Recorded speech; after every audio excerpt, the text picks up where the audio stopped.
राधे राधे दोस्तों। और मेरे चैनल XYZ कहानी में आपका एक बार फिर से हार्दिक स्वागत है। और देखिए, इस चैनल पर मैं आपके लिए बहुत ही मज़ेदार और ज्ञानवर्धक भी हर प्रकार की कहानियां मैं आपके लिए लेकर के आता रहता हूं। तो आज मैं आपके लिए गंगाराम पटेल और बुलाकी नाई की कहानी लेकर के आया हूं।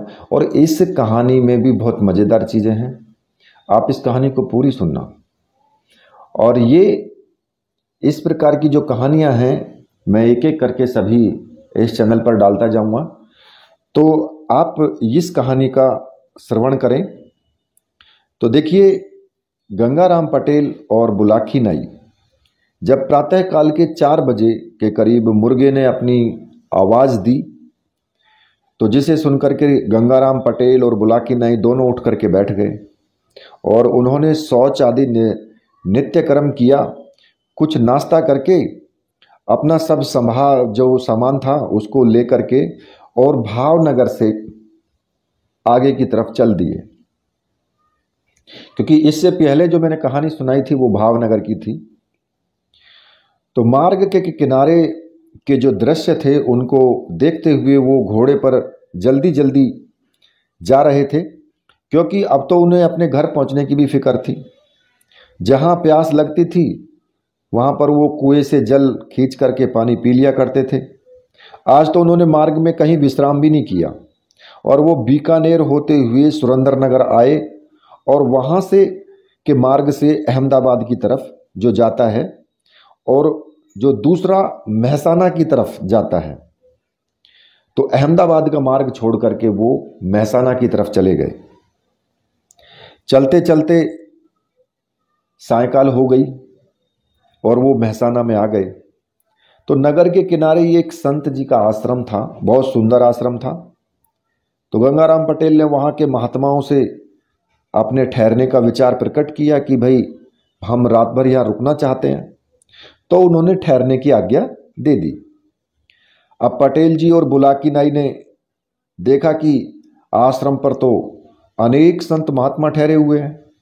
कोई वैष्णव है तो कोई सन्यासी है, कहीं पर उदासीन जो है अपनी धूनी रमाए हुए चिमटा गाड़े हुए आसन पर विराजमान हैं। अनेक भक्त संतों की सेवा में लगे हुए हैं। पटेल जी अपना सामान महात्माओं से अलग एक और कुएं के पास रखवा दिया उन्होंने। उसके बाद बुलाकी को 50 रुपये दे करके कहा कि तुम सामान लेकर करके जल्दी आ जाना, कहीं ऐसा ना हो कि तुम बाजार में इधर उधर घूमते रहो और बाजार बंद हो जाए और सामान ना मिले तो भूखे ही मरना पड़ेगा। अब बुलाकी ने जब 50 रुपये लेकर के वो बाजार की तरफ गया तो वहाँ उसने अपने जो भी सामग्री थी, जो भी सामान था आवश्यक रूप से, वो सामान खरीद लिया। और जब वो सामान लेकर के वापस आ रहा था तो उसने देखा कि एक अच्छा जल्लूस जा रहा है, बहुत बड़ा जल्लूस निकल रहा है। और लोगों से पूछने पर पता चला कि वह राजा के राजगुरु हैं। कभी कभी यहाँ राजा के महल में इसी भांति जल्लूस के साथ धूमधाम से आते हैं। बुलाकी ने देखा कि राजगुरु बहुत ही बहुमूल्य वस्त्र पहने हुए थे और साथ में ही बाजे बज रहे थे। तो उसी समय वहां एक आदमी आया जिसके साथ 4 सिपाही थे। उस आदमी के आदेश पर सिपाहियों ने राजगुरु को पकड़कर उसके हाथों में हथकड़ी लगा दी। बुलाकी यह सब देखता रहा। जुलूस में हलचल मच गई। लोगों ने राजा को खबर की। राजा भी वहां आ गया। तो उसने राजगुरु को प्रणाम तो किया, परंतु उसने सिपाहियों से मुक्त नहीं करवा सका उनको। यह देख बुलाकी को बड़ा आश्चर्य हुआ कि मामूली आदमी के कहने से सिपाहियों ने राजगुरु को हथकड़ी डाल दी और राजा अपने गुरु को मुक्त नहीं करवा सका। बुलाकी सोच रहा था कि राजगुरु को गिरफ्तार करने वाला यह आदमी कौन हो सकता है। अब वो ये विचार करता हुआ बुलाकी अपना सामान लेकर के संत जी के जो आश्रम था उस पर आ गया और पटेल जी के सामने सब सामान रख करके कहने लगा कि अब तो मैं अपने घर जाता हूं, मेरी राम राम ले लो। क्योंकि ये शर्त थी नाई की कि अगर आप मेरी किसी बात का जवाब नहीं दे पाए तो मैं उसी वक्त अपने घर को चलाऊंगा। तो पटेल जी बोले कि हे बुलाकी, मैं समझता हूं तुम अवश्य कोई अजूबा चरित्र देख कर आए हो। अभी पहले भोजन का प्रबंध तो करो, फिर सोते समय तुम्हारी बात को सुन लूंगा और उसका जवाब भी दूंगा। तब बुलाकी ने कुएं से पानी खींचा, बर्तन और नित्य की भांति जो है मिलजुल करके भोजन बना करके खाया और फिर बुलाकी ने पटेल जी का बिस्तर लगा दिया, हुक्का भरकर रख दिया। पटेल जी हुक्का पीने लगे। तब बुलाकी ने बर्तन साफ करके रखे और सब सामान चौकसी करके रख दिया। तो फिर पटेल जी के पैर दबाने लगा। जब पटेल जी को नींद आने लगी तो बुलाकी बोला कि आज तो मेरी बात का जवाब दिए बिना ही सोने लगे।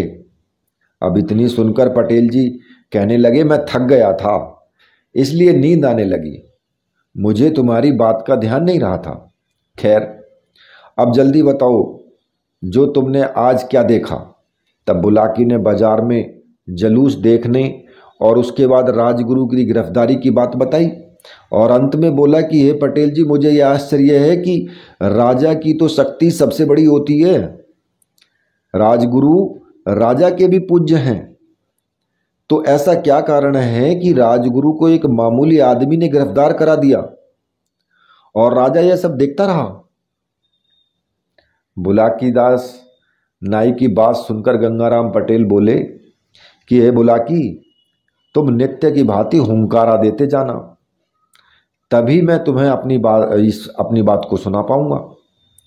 बुलाकी को समझाकर गंगाराम पटेल ने बात करनी शुरू कर दी और वह हुंकारा देने लगा। पटेल जी बोले, ये बुलाकी, अब मैं तुम्हारी शंका का निवारण कर रहा हूं।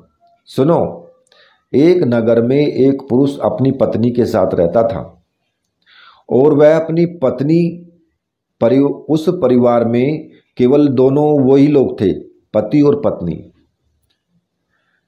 तो एक दिन प्रातः काल पत्नी सोते से जाग करके उठी और अपने पति से कहने लगी कि सोवत में सपनों लखो, सुनो नाथ चितलाए, भिक्षा मांगने को गया एक भिखारी आए।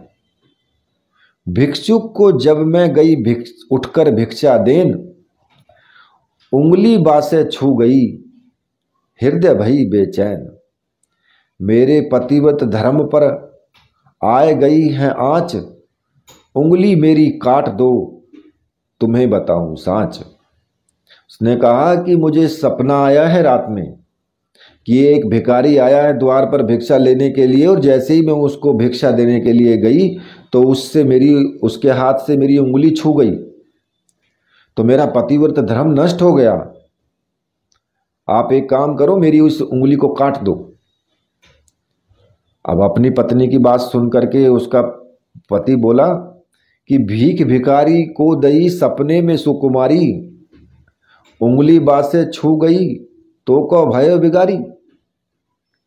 कि अरे ये सपने की बात है, अगर सपने में किसी भिखारी को भीख देने पर उंगली छू गई तो इसमें कोई पाप नहीं है, ना तेरे पतिव्रत धर्म पर कोई आँच आती है इससे, लेकिन ये उंगली काटने की बात तो तेरी व्यर्थ है बिल्कुल एकदम। उसने अपनी पत्नी को समझाकर उसके पतिव्रत धर्म की प्रशंसा की और अपने नित्य कर्म दोनों ने जो किए। बाद में पत्नी ने भोजन बनाकर पति को खिलाया और कहने लगी कि यह हमारे कपड़े हैं, इन्हें बाजार में ले जाओ आप और वहां दर्जी से इनको सिलवा लाओ। अब वह आदमी अपनी पत्नी के कपड़े लेकर के बाजार में सिलवाने के लिए चला गया। एक दुकान के आगे एक दर्जी बैठा हुआ कपड़े सी रहा था और वहीं उसकी मशीन और सब सामान रखा था। उसी के पास जाकर उसने कहा कि हमारी पत्नी के ये कपड़े तुम्हें आज ही सीने हैं। दर्जी ने वह कपड़ा उससे ले लिया और दिए हुए नाप के अनुसार कपड़ा उसी समय काट दिया और बचा हुआ कपड़ा और कपड़े की कतरन जो थी उसको दे करके बोला कि कपड़ा यह लो, प्रथम तुम घर रख आओ जाए, कपड़े तब मैं सिऊंगा, सुन लो कान लगाए। कि ये कपड़ा जो मैंने तुम्हें कतरन और वैसा जो कपड़ा बचा हुआ दिया है, इसे सबसे पहले आप अपने घर पर रख करके आओ, उसके बाद मैं आपके कपड़े सिऊंगा।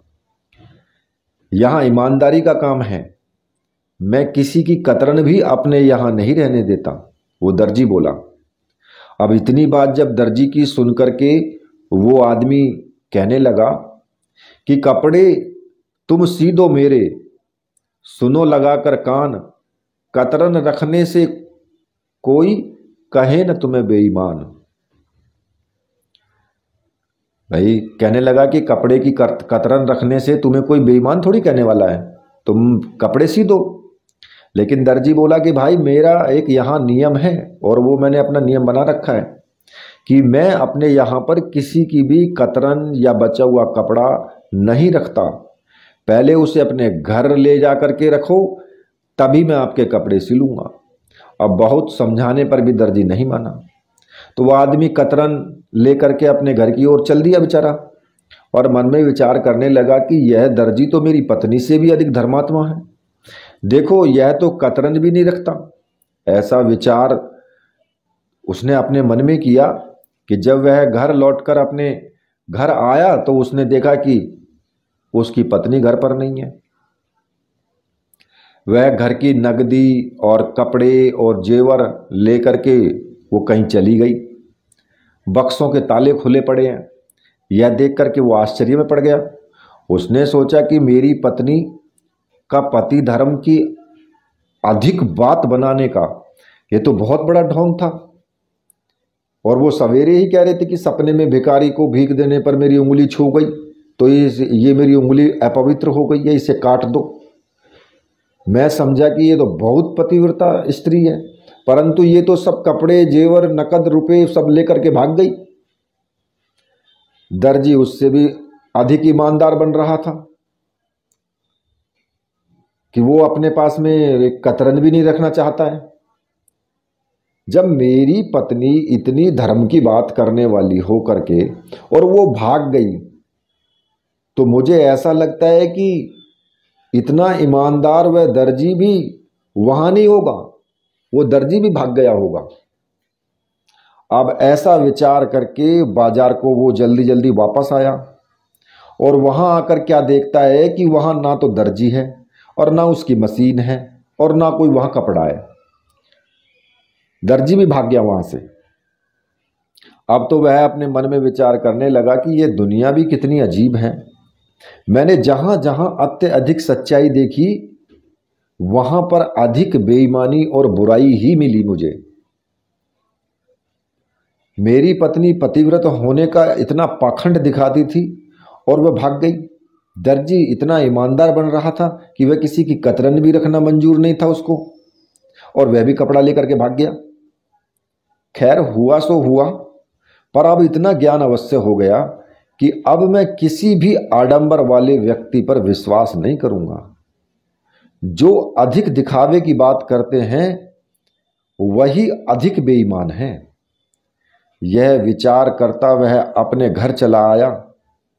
पत्नी के बिना उसने घर में बड़ी मुश्किल से रात काटी।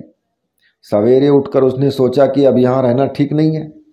अब मोहल्ले के लोगों को पता चलेगा कि मेरी पत्नी भाग गई है, तो वह लोग मेरी हंसी करेंगे। उसने अपने मकान में ताला लगाया और सोचा कि कहीं परदेश में चल कर के नौकरी करनी चाहिए। घूमता हुआ वह एक राजा के यहाँ पहुंचा और अपनी नौकरी की इच्छा उसने प्रकट की। राजा उन दिनों अपने मन में एक कारण से परेशान चल रहा था। बात यह थी कि राजा के नगर से बालक चोरी हो जाते थे, और बहुत प्रयत्न करने पर भी बालकों को चुराने वाला जो व्यक्ति था वो पकड़ा नहीं गया था। अब राजा ने उस आदमी को, बालकों के चोर को पकड़ने के लिए जो नौकर रख लिया उसको, कि भाई जो चोर है इस चोर को आपको पकड़ना है, जो बच्चों को चोरी करता है राज्य में से, इसके लिए मैं तुम्हें नौकर रखा हूं। और वह आदमी राजा से बोला कि 4 सिपाही मेरी आज्ञा पालन करने को मुझे दिए जाएं, और मैं जिसे बताऊं उसे गिरफ्तार कर लें, राजा ने ऐसा ही किया। राजा ने उसको 4 सिपाही दे दिए और कहा कि जैसा ये कहे वैसा ही तुम्हें करना है। अब उसे नौकरी करते हुए कई महीने हो गए। आज जब राजगुरु की सवारी आई तो वह आदमी भी सिपाहियों के सहित वहां आया। उसने देखा कि राजगुरु बहुमूल्य वस्त्र पहने हैं, इत्रों की सुगंध आ रही है, गाजे बाजे बज रहे हैं। यह देखकर वह आदमी विचार करने लगा कि राजा के गुरु का तो राजा सहित सभी लोग सम्मान करते हैं। भाई राजगुरु हैं तो उनका सम्मान तो ऑटोमेटिक ही सभी लोग करते हैं। और वह विचार इस प्रकार का जो उसने अपने मन में विचार किया, लेकिन इतना बड़ा आडंबर दिखाने की क्या आवश्यकता है? भाई जब इनका सभी लोग वैसे ही इनका इतना आदर करते हैं तो इनको इतना बड़ा आडंबर दिखाने की क्या आवश्यकता है? और अधिक आडंबर देख करके मुझे मालूम होता है कि मेरी पत्नी और दर्जी के समान ये भी पूरे बेईमान होंगे। मेरा विश्वास है कि यही बालकों को चुराने वाले भी हैं। ऐसा विचार कर उसने सिपाहियों को आदेश दिया कि यही बालकों के चोर हैं, इसलिए सिपाहियों इन्हें गिरफ्तार कर लो। जब राजा को समाचार प्राप्त हुआ तो वहां आकर उसने गुरु को प्रणाम किया। बालक पकड़ने की जांच कराई तो वहां नगर से बहुत से बालक चोरी हुए पाए गए थे। बात जब यह पता लगी थी कि राजगुरु धूमधाम से आते थे तो लौटती बार कुछ बालकों को चोरी कराकर अपने आश्रम ले जाते थे। राजगुरु होने के कारण राजा या फिर कोई अन्य दूसरा व्यक्ति उन पर संदेह भी नहीं कर पाता था। तो गुरु बालकों के चोर होंगे। जिन लोगों के बालक राजगुरु के आश्रम पर मिले वो लोग उन्हें वहां से अपने साथ ले आए। राजा ने उस आदमी को बुलाकर कहा कि मैं तुमसे प्रसन्न हूं कि तुमने बालकों के चोर का पता लगा लिया, परंतु यह बताओ कि राजगुरु पर तो कोई बालकों को चुराने का संदेह भी नहीं कर सकता था, परंतु तुमने उन्हें किस प्रकार चोर माना?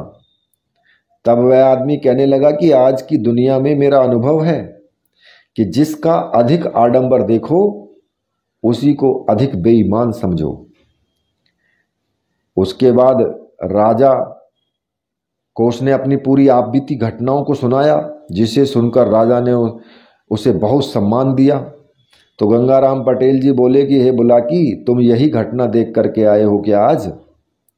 अब मैंने तुम्हारा सब आश्चर्य दूर कर दिया है। रात बहुत अधिक हो चुकी है, सवेरे जल्दी उठना और इस कारण तुम सो जाओ अब।